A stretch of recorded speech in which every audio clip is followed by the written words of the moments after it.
Welcome to The Friday Habit with Benjamin Manley and Mark Labriola II. The Friday Habit is for creators, entrepreneurs, and agency owners looking for actionable ideas on how to grow their business and be more profitable. We'll pull from our combined knowledge of over 20 years and interview thought leaders that will inspire you and give you the motivation you need to kick your business into high gear. Buckle up. It's Friday. Hey, everybody. Today we're speaking with someone who started out as a portrait photographer, but is now known as a business coach, TEDx speaker, podcaster, and the author of the books Lingo and The Self-Employed Life, Jeffrey Shaw. Welcome to The Friday Habit. How's it going? It's going great. And actually, prior to being a photographer, I sold eggs at door to door. Wait a second. So, I didn't see that in your bio. I know. Egg selling. Yeah, it might be in my, if it's not in my bio, I talk about a lot of my book. Okay, I missed it. I just skimmed over that. I don't know what happened. So I should have led with that for sure. The times of selling stuff. There's been a few jobs where I've done door to door. When I was very little, my dad used to sell Amway stuff, and he used to send us cute little kids like, do you want to buy some Amway soap? You know, and we would sell soap for him. And then I also did like door to door, like security, like ADT, where I'm like knocking on doors and being like, hey, let me show you how unsecure your home is. Well, I grew up in this small country town, and one thing we had a lot of were eggs. You know, I personally didn't have a farm and I didn't have chickens, but there were local farms. So the entrepreneur in me at 14 years old, I was 14 years old. I had this bright idea, like we do in business. What's something people need and what is there a lot of? And there are a lot of eggs, and there were people that like eggs on Sunday mornings. So on Saturdays, I drove around my mother's Oldsmobile Cutlass Supreme. I could barely see over the steering wheel and reach the gas pedal. And I would drive around this town. Of course, the police don't care that I was underage driving because I don't know if there were police. And I sold eggs door to door, and I had a thriving little business like that. That was my beginning into entrepreneurship, to the point that I've never had a traditional job. I mean, that was my beginning of entrepreneurship, and I've never had a job. I've never received a paycheck from anyone. Wow, that's cool. That's kind of a cool story. So we'll just jump right in this conversation. You know, I feel like the egg thing was a good enough icebreaker for me. But I guess, where did you get that like gumption from? You know, being at 14, were your parents entrepreneurs, or how did you like kind of decide like, yeah, I'm going to go do this? And then from there, like, what kept you motivated to continue on the path of entrepreneurship? I believe that a lot of things we don't unpack till later on, right? So looking back, my mom was, I guess you could say, an entrepreneur. She was a hairdresser. And so when I was a kid, she worked at salons, but eventually she bought the salon. My father, on the other hand, the reason we lived in this little country hellhole of a town was, and it still kind of is. I mean, it's grown a little bit, but the reason we lived there is that IBM, this startup computer company in 1967, they were opening up what would become the largest computer production plant in the world at the time. And my father was one of the first 90 employees at this factory that was going to make computers. So that the reason they started there is the land was cheap. So they just bought up all the land to start this thing.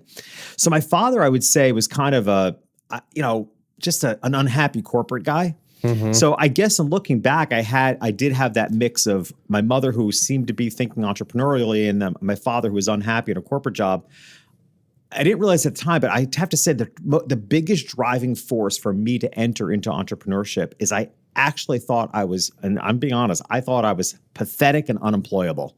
Like, I just had no self-esteem at all. I was a terribly shy kid, like afraid of everything. I was really a petrified kid, very afraid of people, extremely shy, kept to myself. And I remember thinking to myself, who the hell would employ this jerk? Like, there's no way. So I just had this, from a really young age, I had this idea, like, if I don't create my own job, nobody's going to hire me. Like, I better figure this out on my own. That really is the driving force as to why I just set out on my own. Is like, I'll just create my own jobs, because I thought I was unemployable. So you did the egg selling thing, and then when you were in high school, did your awkwardness continue? And oh yeah, were you increased? Increased. I mean, what kind of stuff were you into? Like, were you, because eventually you got into photography at some point, right? Yeah, for the sole reason that photography, you could hide in a dark room. Correct. And it was. That's why I became a photographer, because I could be in a dark room, or there was always this camera between me and the world. Like, it was the perfect introvert, scared to death. But absolutely, I mean, it just continued well into my 20s. Here's the irony of my life. Like the irony of the whole thing is that I chose photography to escape and honestly, I came from a family and never talked about higher education. Nobody in my town went to higher education. So I didn't even know it was an option. Mm-hmm. And so I took a year off, went to photography school because it was one thing I enjoyed and I thought I was pretty good at it.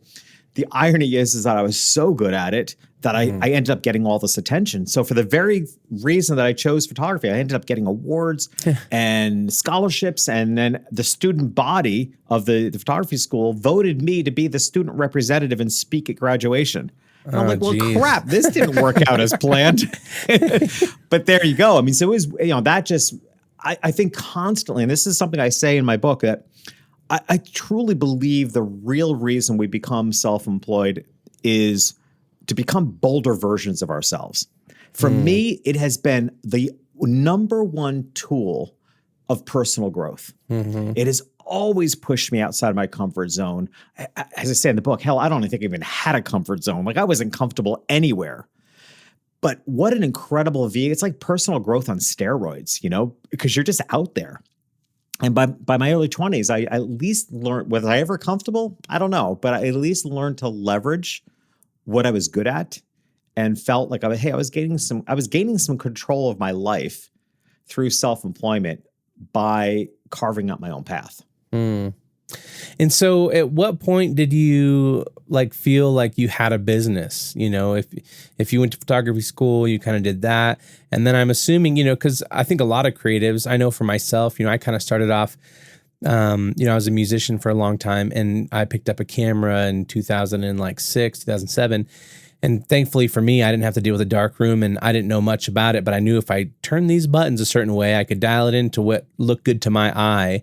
And, that kind of got me into the world. But at what point did you feel like that you had something where you wanted to grow it, where you had a business or did it just kind of organically snowball into, something that was paying your bills and providing for you financially? I think for a lot of us, particularly creatives, it does sort of evolve, something that starts as a hobby. People tell us we're pretty good at it. Next thing you know, we think, hey, maybe I can make money at it.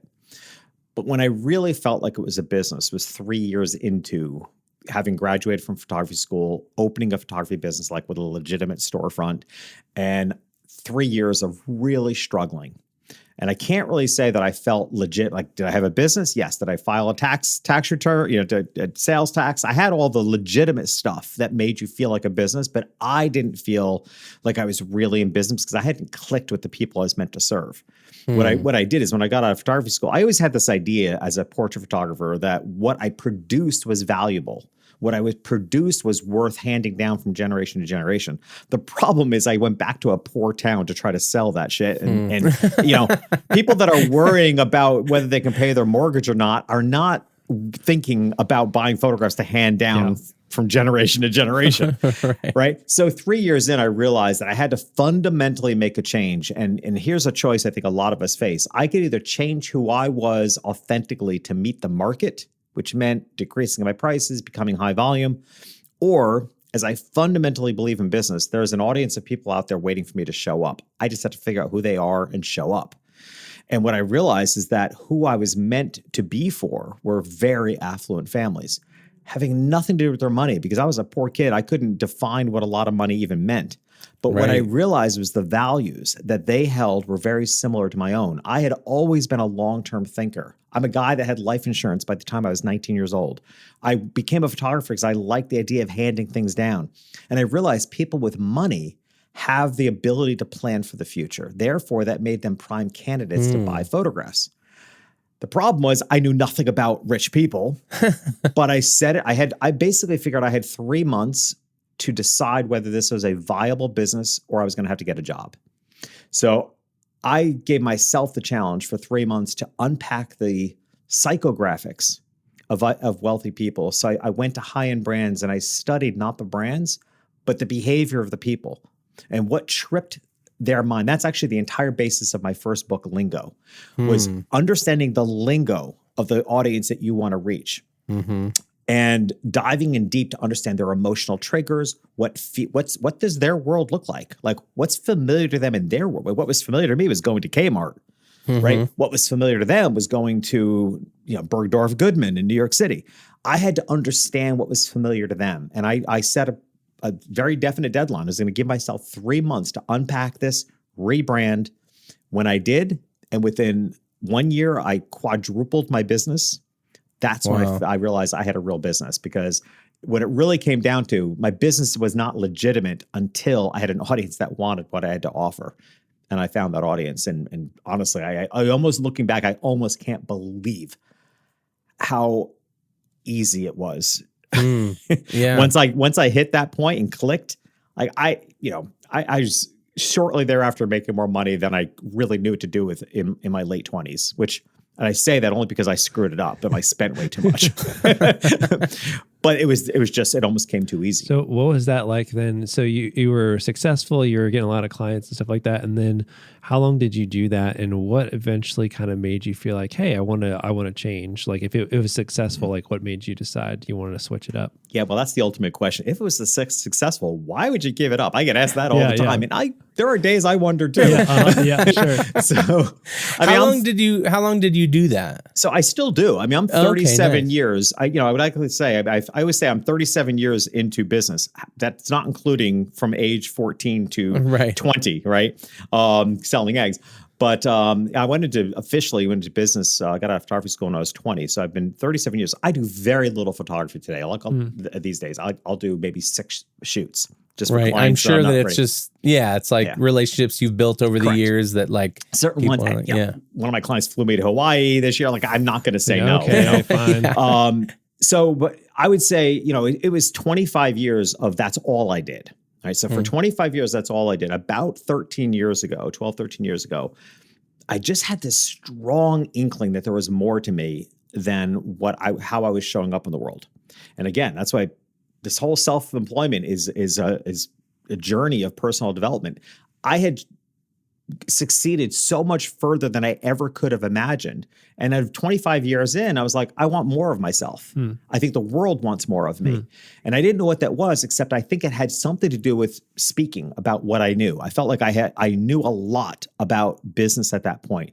I also knew a lot I see so many people struggling to figure out who their clients are, how to market themselves. I'm like, well, this bozo from a tiny little New York town figured out how to penetrate the hardest market in the world and serve the wealthiest people. Like, I know something. So I decided I wanted to teach people how to do that. And again, just fundamentally in self-employment, I feel like and we're seeing it today. Like, to me, this is the best way to create the life and business of your dreams, like not at somebody else's control. So I started, to me, the biggest challenge was speaking on stages. So I set a goal for myself. I was going to speak on stages, and I did that. And that led to a following, which led to the desire to write a book, my first book, Lingo. And then 3 years later, just this past May, I came out with my second book, The Self-Employed Life, and I'm working on the third. That's awesome. It's been. And do you like writing and doing that? Do I like writing? Love-hate relationship.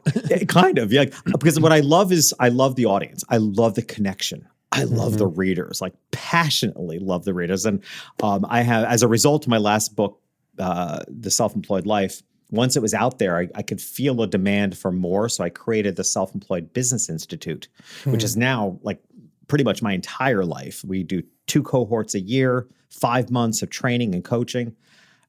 I love the depth of the work that we're doing there and the students in the Self-Employed Business Institute so much that's what I love. Do I love the writing? I like the ritual of writing. I will tell you that. Like, I changed my life because, and the only way a book gets written is with discipline, not inspiration. So I write, in order for me to write either of my books, I wrote from 3 p.m. to 6 or 7 p.m. every day. I rearranged my schedule. So after 3 o'clock, I didn't do any appointments. So I wrote in a disciplined manner, 3 to 4 hours every day, cranked out both books. Even when I'm not writing a book, I keep that time as other content writing. And I loved that discipline. I mean, I'm writing a book on the beach. It's not half bad. Yeah. Right. So, but I love the discipline of it that I love. So all of that around writing a book, do I love putting words on, do I like typing out on a keyboard? And no, it's challenging as hell. I mean, it's really hard, but God, do I love the results. I love the readers. And now the people that are coming into the Business Institute, like that I love. And that's the motivation. That's awesome. What kind of audience are you typically serving with the Business Institute? Is it people that are kind of first-time self-employed? Is it people that have been doing it a while? Is it people that have several businesses? Is it a big mix? Like what kind of people are you usually working with? Yeah, it can be a little bit of a mix, but I think commonalities they're almost all, and this is intentional. We're attracting people that have been in business for some period of time. I'm not really focusing on startups unless, which is what we find a lot of, is that there are people that are brand new in a new business, but they've been in business for 10 years or 20 years in something, either a related field or often entirely different. One of the students was a bookkeeper for 20 years, and now she's got a home-based bakery, right? So, it's a dramatic pivot from what she was doing, but she found another passion that she loved. That's who I love to work with because they have experience and they have information. And this goes back right to who I am as a photographer. At some point in our lives, we tap into what we're really good at, and we might ask ourselves, and I would encourage listeners to ask themselves, like, why? Like, why are you good at, like, one of my favorite questions to my coaching clients is, what's a unique way that your brain ticks, right? The unique way my brain ticks, which either I'm not sure yet if it brought me into photography. I think there was an inkling, but it got mastered for 25 years of being a photographer, is that my brain is really good at organizing chaos. Most people come to me in a state of chaos to some degree, like their business isn't performing as much as they want, or they have a successful business, but they want to go in a different direction. There's some element of confusion. And I'm like, bring it on, because my brain thrives in that. And it's totally based on being a photographer, because a photo shoot is nothing but chaos. Right. I photograph entirely on location, by the way. I should clarify that because, I show up on a location. I'm at a location I've never been at before, lighting I can't control, people I've never photographed before. It's chaos. I thrive in that environment. So I'm really good at coaching people who come with pieces, which is exactly where most people are uncomfortable. Yeah. Right. So most of the students in the Self-Employed Business Institute are coming with some experience, a variety of fields for sure. But that, again, I enjoy that because fundamentally, it's our jobs, particularly as coaches. It's my job to be in the shoes of who they serve, to let them know, if I'm who you serve, what do I need to see, hear, and feel from you in order to choose you? I really like that, idea that you were uniquely designed to handle a particular situation. And I think a lot of times, especially like a mindset of scarcity, I see a lot in the market of people being afraid, well, if I do this, then someone else is going to come along. And I'm like, listen, there's enough business out there for everybody. Yeah. There's more business than anyone can handle, but no one can be you. It's always that encouragement of like, you know what, you have something unique to offer, the marketplace, and you may think you're not special or that you don't have anything that anyone else can't just Google or watch a video on how to do, but nobody can bring you, you to that situation. And I think that's one thing that I, always love to encourage people is, and have that confidence of like, you know what, I can share my knowledge and be generous with what I have because no one can be Mark Labriola II. There's only one me, Yeah, which is interesting. Your name is a second, right? There's only be one. Wait, there's only one me, except for my dad. But you make the perfect point. You're making the perfect point. I refer to this as unique perspective, right? Because very few of us are in a field that we're alone in. Okay, very few of us. And, I say Steve Jobs and a handful of people are actually original thinkers. The rest of us are just picking up pieces in the universe and putting it together maybe in a unique pattern. But the fact of the matter is, most of us are not in a field by ourselves. But here's how you can stand out. It's really getting in touch and understanding what's your unique perspective. How do you see what you do differently than everybody else? I am different than any other coach because of my photography brain. I can see, as a photographer, just think about the reason I'm a good coach is I can see in you what you can't see in yourself. In the same way that you can drop me in any place on the planet and I'll see a photograph that other people are walking by, right? Right. I can see in you what you can't see in yourself. My brain thrives in chaos. I see the world in pixels and I'm imagining how it comes together, right? Yeah. You know, it's owning that in yourself that affords you your unique perspective. I'm not in a field of coaching or education on my own, but I am absolutely unique in the way that my brain works and how I can help people. We all have that. I always say your unique perspective is more unique than your DNA, because think about siblings in a family. Like siblings that can grow up in the same family, same environment, and actually have a very different take on their childhood. Why? Because you're laying your perspective on those experiences. So we are actually completely unique people in how we see things. All right, we're going to pause this conversation here. Go to thefridayhabit.com. There you can find show notes for this episode. There you can also find links to our websites and ways to get in touch. At the bottom of the page, you can download our guide to the Friday Habit System that will show you how to set aside one full day each week dedicated to working on your business instead of in your business. If you're not already, make sure you subscribe. If you enjoyed this episode and want to hear next week's episode, subscribe so you get notified. Also, leave us a review in Apple Podcast app or wherever you listen to your podcasts. And if you want to potentially be on one of our episodes with a question you ask us, go ahead and record a quick message in your phone, voice memo, and email it to hello@thefridayhabit.com. Until next time, live every day like it's Friday.